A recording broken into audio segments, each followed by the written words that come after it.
Os destaques de mais uma semana deste mês de setembro de 2016, entre os julgamentos do plenário do Supremo Tribunal Federal. Você confere aqui na TV Justiça.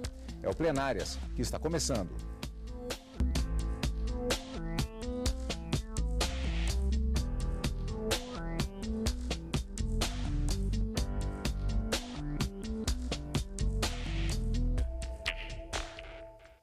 Hoje com os principais momentos da sessão do dia 8 de setembro de 2016. Karina, a véspera, quarta-feira, dia 7 de setembro, como o próprio nome já diz, é um feriado, foi feriado nacional do 7 de setembro e por isso nós não tivemos sessão naquela quarta-feira. Sessão única, dia 8 de setembro, mas com uma movimentação muito grande, inclusive o registro de que se tratou da última semana do plenário do Supremo Tribunal Federal sob a presidência do ministro Ricardo Lewandowski.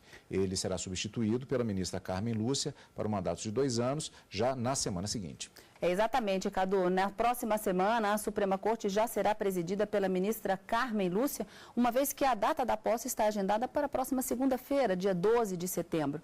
E aí será dada continuidade aos trabalhos no plenário do Supremo Tribunal Federal. Mas não obstante nós tivemos uma única sessão plenária nesta semana, no dia 8 de setembro, os trabalhos foram bastante proveitosos ou produtivos, vamos dizer assim, principalmente em razão do julgamento do mandado de segurança interposto por Eduardo Consentino Cunha, que tentava, de uma certa forma, brecar a votação, que também está agendada para o dia 12 na Câmara dos Deputados, sobre a cassação do seu mandato como deputado federal.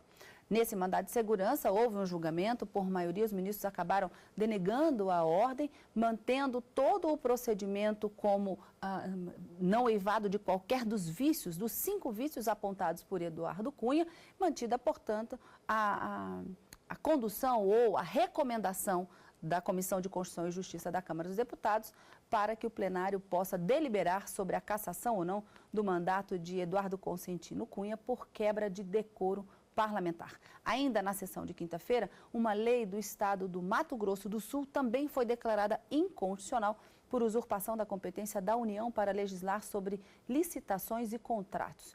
E ainda um outro julgamento que já havia sido iniciado foi retomado na quinta-feira, mas a conclusão ainda não se chegou ao plenário do Supremo Tribunal Federal em razão de um pedido de vista, de um novo pedido de vista, agora feito pelo ministro Teori Zavascki. Ele já havia se manifestado, mas pediu vista mais uma vez em razão das deliberações que acabaram acontecendo na ação penal que acabou condenando Ivo Cassol, o senador Ivo Cassol, por conta de ações que teria praticado, também envolvendo licitações, fraude à licitação, quando era prefeito de um município no estado de Rondônia. Esse julgamento deve ser retomado em breve com o voto vista do ministro Teori Zavascki. Então, e ainda no finalzinho, não é, Cadu? Nós tivemos a homenagem ao ministro Ricardo Lewandowski, feita, como sempre, pelo decano da Corte, ministro Celso de Mello, enaltecendo a gestão, o biênio do ministro Ricardo Lewandowski à frente da presidência da Suprema Corte e fazendo as despedidas, né, seguindo de vários outros advogados que falaram, o Procurador-Geral da República também se manifestou, encerrando esse biênio, como você disse, última sessão plenária presidida pelo ministro Ricardo Lewandowski, na próxima semana já sob a presidência da ministra Carmen Lúcia. Exatamente, ainda nesta edição vamos ver como foi em matéria especial essa homenagem feita ao ministro Ricardo Lewandowski, na última sessão presidida por ele, última sessão plenária presidida por ele, e com a homenagem do ministro Celso de Mello e também com o discurso do ministro Ricardo Lewandowski. Vale lembrar para você, amigo da TV Justiça, que esse programa ele é reprisado durante a semana. Então, possivelmente, quando você estiver assistindo já na semana seguinte, a realização deste apanhado sobre a sessão do dia 8, é possível que você já o assista na reprise, depois de que alguns fatos já tenham acontecido durante a semana, inclusive a própria posse da ministra Carmen Lúcia e do ministro Dias Toffoli, respectivamente, como presidente e vice do Supremo Tribunal Federal e também da movimentação que acontece no Congresso Nacional e que passou sob julgamento em matéria específica que vamos ver dentro de instantes aqui no plenário do Supremo Tribunal Federal. Só para situá-lo no tempo, você vai acompanhar no final de semana, mas por conta das reprises também é apenas necessário esse pequeno esclarecimento. Vamos, portanto, para a sessão plenária desta quinta-feira. O plenário do Supremo Tribunal Federal negou o pedido do deputado afastado Eduardo Cunha para suspender processo de cassação do mandato dele. O plenário da Suprema Corte negou o pedido do deputado afastado Eduardo Cunha para suspender o processo de cassação do qual ele é alvo na Câmara dos Deputados. O ex-presidente da Câmara responde a processo de cassação por quebra de decoro parlamentar. Ele é acusado de ter mentido à CPI da Petrobras em março do ano passado sobre a existência de contas correntes na Suíça em seu nome. A previsão é de que os deputados votem o pedido de cassação na próxima segunda-feira. A defesa de Eduardo Cunha alegou no STF que ele não poderia perder o mandato enquanto estivesse afastado de suas atividades na Casa Legislativa por ordem do próprio Supremo. O advogado de Cunha disse que o deputado está sendo julgado na Câmara com base no seu nome, sem levar em conta seus direitos. O meu cliente está sendo julgado pelo nome na capa e não pelo direito dele.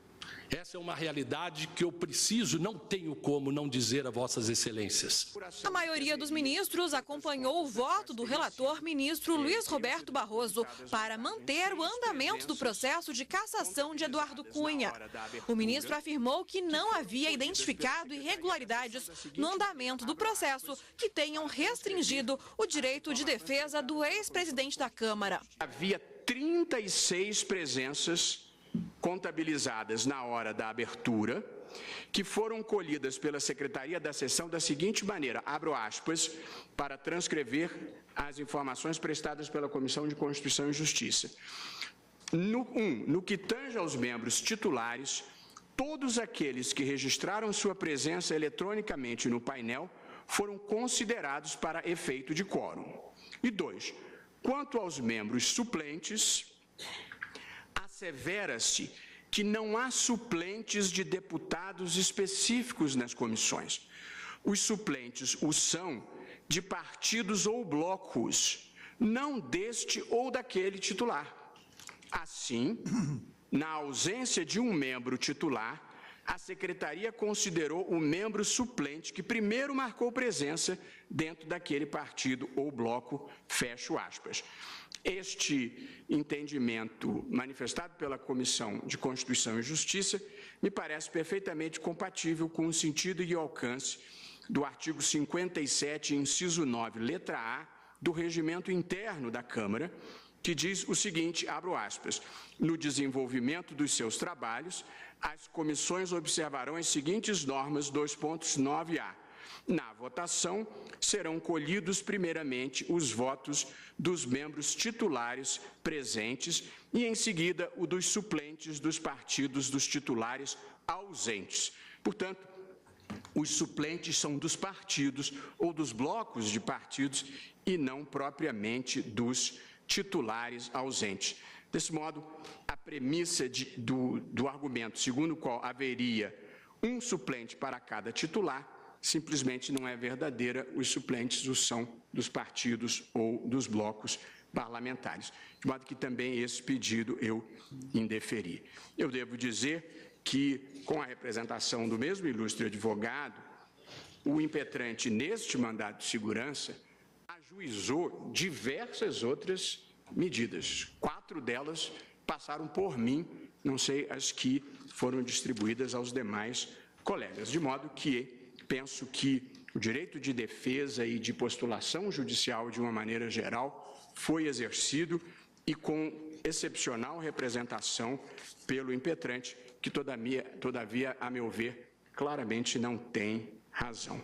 Portanto, presidente, eu estou votando no mesmo sentido da liminar que deneguei, pela denegação da ordem, pela denegação do mandado de segurança. Pois não. É como voto, presidente. O ministro Marco Aurélio foi o único a divergir. A meu ver, esse processo, ele pressupõe o exercício do mandato. Terminado o mandato, ou estando o deputado licenciado, uma licença, por exemplo, médica, não cabe, a meu ver, cogitar da sequência. Corre-se o risco de chegar-se à cassação do mandato do impetrante quando se tem pendente ainda um pronunciamento do judiciário que retrata a suspensão desse mandato. É possível cassar-se mandato que está suspenso frente à decisão do Supremo? A meu ver, não, presidente. A meu ver, não cabe. A meu ver, impunha-se a suspensão do processo em curso na Comissão de Decoro da Câmara dos Deputados ante o fato novo, o afastamento do impetrante do exercício do mandato. Há um outro aspecto, presidente, que também está a merecer análise, que diz respeito ao quórum de instalação. Se apontou da tribuna que a composição mesmo da comissão de decoro, ela teria sido inobservada, no que, por exemplo, houve a participação de 9 deputados do Partido dos Trabalhadores, quando apenas 7 estariam a integrá-la. Do Partido da República, a participação de 6, enquanto 5 seriam os integrantes. Presente esse partido e presente a regra do parágrafo 1º do artigo 58 da Constituição Federal. Na constituição das mesas de cada comissão é assegurada, tanto quanto possível, e não se discute aqui a possibilidade, a representação proporcional dos partidos ou dos blocos parlamentares que participam da respectiva casa. Não confundo, presidente, essa participação com integração.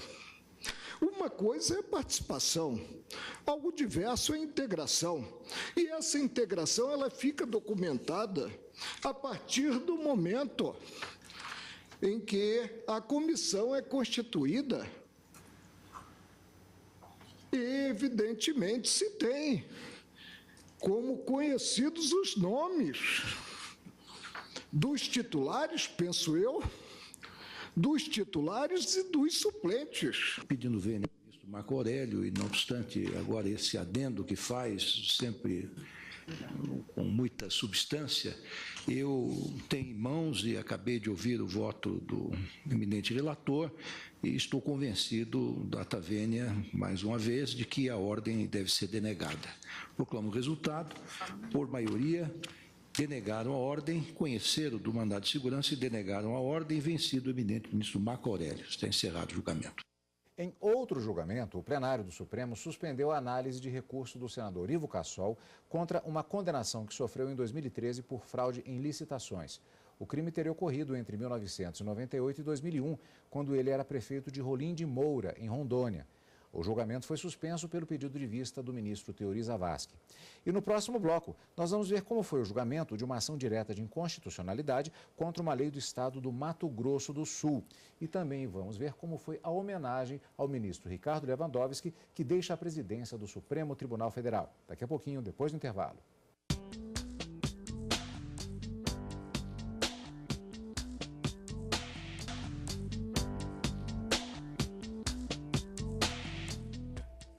Estamos de volta com o Plenárias, hoje com os destaques da sessão plenária da quinta-feira, dia 8 de setembro. Karina, naquela sessão ainda nós tivemos, além do que vimos no primeiro bloco, com relação ao processo do senador Ivo Cassol, que houve pedido de vista, haverá continuidade posteriormente, e da decisão em relação ao julgamento do recurso apresentado, o mandado de segurança apresentado pelo deputado Eduardo Cunha. Naquela sessão também tivemos uma ação direta de inconstitucionalidade contra uma lei do Mato Grosso do Sul. Do que se tratava? Essa lei, ela estabelecia um outro requisito como sendo obrigatório para que as empresas ou mesmo pessoas físicas pudessem contratar com o Estado. Na verdade, o ministro Teori Zavascki entendeu que essa legislação do Estado do Mato Grosso do Sul, ela estaria usurpando uma competência que seria privativa da União, ou seja, somente o Congresso Nacional poderia tratar dessa matéria e incluir um novo requisito como forma de requisitos para que a licitação acontecesse e essa contratação fosse efetivada. A lei estabelece estabelecia, já que foi julgada inconstitucional pelo Supremo por maioria, que seria obrigatório para toda aquela pessoa física ou jurídica contratar com a administração pública a apresentação de uma certidão negativa de violação de direitos do consumidor como condição para que essa licitação fosse levada a efeito. O ministro Teori Zavascki disse que é uma competência privativa da União legislar sobre esse tema, e quando se trata de normas gerais. E quando a legislação federal for omissa, a legislação nacional for omissa, os estados poderiam legislar para atender às suas peculiaridades, mas que não era o caso aqui especificamente. Acabou se julgando, portanto, procedente essa ação direta de inconstitucionalidade, mas ficaram vencidos o ministro Marco Aurélio e o ministro Celso de Mello, porque para eles não se tratavam de normas propriamente que envolviam licitações ou contratos de competência privativa da União, mas sim direitos do consumidor em licitação. E isso seria plenamente possível dentro da interpretação feita por esses dois ministros, mas que acabaram vencidos. O ministro Luiz Fux julgou também a ação procedente, entendendo também que essa lei do Estado do Mato Grosso do Sul seria inconstitucional, mas por um fundamento diverso daquele que foi analisado e fundamentado pelo ministro relator Teori Zavascki. Para o ministro Luiz Fux, haveria uma ausência de proporcionalidade na defesa do consumidor fixada por essa lei, o que, de uma certa forma, também implicaria numa violação da Constituição por ausência dessa proporcionalidade na medida legislativa. Julgada, portanto, procedente a ação direta de inconstitucionalidade, inconstitucional a lei do Estado do Mato Grosso do Sul, que exige, portanto, para a contratação com a administração pública do Estado, direta ou indireta, a exigência dessa certidão negativa de violação de direitos do consumidor. Sessão plenária desta quinta-feira, dia 8 de setembro de 2016. No fim da sessão plenária, os ministros homenagearam o presidente da Corte, ministro Ricardo Lewandowski. Foi a última sessão presidida por ele, já que a ministra Carmen Lúcia assume a presidência da Corte nesta segunda-feira, dia 12 de setembro. Em nome da Corte, o decano Celso de Mello, ministro com mais tempo de casa, homenageou Ricardo Lewandowski pelos 2 anos à frente do Supremo Tribunal Federal. Eu quero destacar, em breves palavras, a significativa atuação de Vossa Excelência, que foi sempre uma atuação firme, competente e, o que é importante, motivada por superiores razões de interesse público, seja na presidência do Supremo Tribunal Federal, seja na presidência do Conselho Nacional de Justiça. Por isso mesmo, senhor presidente, eu estendo a Vossa Excelência as minhas homenagens pela condução sempre sóbria, sempre diligente, sempre competente dos trabalhos desta Corte Suprema. Trabalhos que Vossa Excelência dirigiu de modo democrático e urbano, como aqui foi ressaltado, merecendo por isso, e só por isso apenas, sem prejuízo de outros atributos valiosos que qualificam e exornam a personalidade de Vossa Excelência, mas merecendo somente por isso o profundo respeito de todos os juízes que compõem este Supremo Tribunal Federal. E é de destacar também, senhor presidente, o alto sentido de que se revestiram as diversas medidas que Vossa Excelência, ao longo desses 2 anos, adotou, sempre com elevado propósito, com a reta intenção de modernizar, de agilizar, de racionalizar os trabalhos e as práticas processuais no seio do Supremo Tribunal Federal e também em relação à própria instituição judiciária, em ordem a conferir, na verdade, real efetividade ao sistema de administração da justiça. Por isso, senhor presidente, receba a minha saudação e sinto que, de certa maneira, posso falar por todos os eminentes ministros desta Corte, mas receba, portanto, a nossa saudação, senhor presidente, os nossos melhores votos de plena felicidade e de muito sucesso na nova etapa que agora se inicia a partir da próxima semana de sua atuação no Supremo Tribunal Federal, registrando que tem sido para todos nós um grande privilégio o exercício, poder compartilhar o exercício da jurisdição com Vossa Excelência. Um juiz digno, um juiz independente,